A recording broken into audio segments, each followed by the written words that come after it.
কঠোরভাবে বিক্ষোভ দমন করায় ইরানের ওপর যেকোনো সময় হামলা চালাতে পারে যুক্তরাষ্ট্র। এমন আশঙ্কার মধ্যে সৌদি আরব ইরানকে জানিয়েছে নিজেদের ভূমি ও আকাশসীমা ব্যবহার করে যুক্তরাষ্ট্রকে কোনো হামলা চালাতে দেবে না তারা। সৌদি সরকার ও সেনাবাহিনীর কাছের দুটি সূত্র বুধবার বার্তা সংস্থা এএফপিকে এ তথ্য জানিয়েছেন। সেনাবাহিনীর সংশ্লিষ্ট সূত্রটি বলেছেন, সৌদি আরব তেহরানকে সরাসরি জানিয়েছে ইরানের বিরুদ্ধে যেকোনো ধরনের সামরিক অভিযানের সঙ্গে যুক্ত হবে না সৌদি। একই সঙ্গে এক্ষেত্রে সৌদির আকাশসীমা এবং ভূমিও ব্যবহার করা হবে না। সরকার সংশ্লিষ্ট অপর সূত্রটি বলেছেন, ইরানকে এ ব্যাপারে বার্তা পৌঁছে দেওয়া হয়েছে। মধ্যপ্রাচ্যের বিভিন্ন জায়গায় যুক্তরাষ্ট্রের ঘাঁটি ও অন্যান্য সামরিক অবকাঠামো রয়েছে, যার মধ্যে সৌদিও আছে।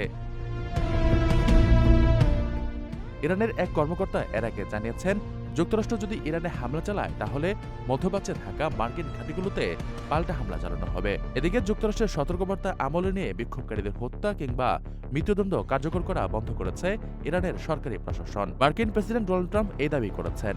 বুধবার সাংবাদিকদের সঙ্গে মতবিনিময়কালে ডোনাল্ড ট্রাম্প বলেন, আমরা জানতে পেরেছি যে ইরানে বিক্ষোভকারীদের হত্যা করা বন্ধ হয়েছে এবং আটক কিংবা গ্রেফতার কারো মৃত্যুদণ্ড কার্যকরের পরিকল্পনাও স্থগিত করা হয়েছে। আমরা নির্ভরযোগ্য কর্তৃপক্ষ থেকে এই তথ্যে নিশ্চয়তা পেয়েছি। আপনার স্বপ্নগুলো আকাশ ছুবে প্রবাসীর হেলিকপ্টারের মাধ্যমে। বিয়ে, জন্মদিন অথবা যে কোনো বিশেষ প্রয়োজনে হেলিকপ্টার ভাড়া করতে যোগাযোগ করুন স্ক্রিনে দেয়া নাম্বারে। প্রবাসীর হেলিকপ্টার, নিরাপদ ও সাশ্রয়ী বাহনের বিশ্বস্ত নাম।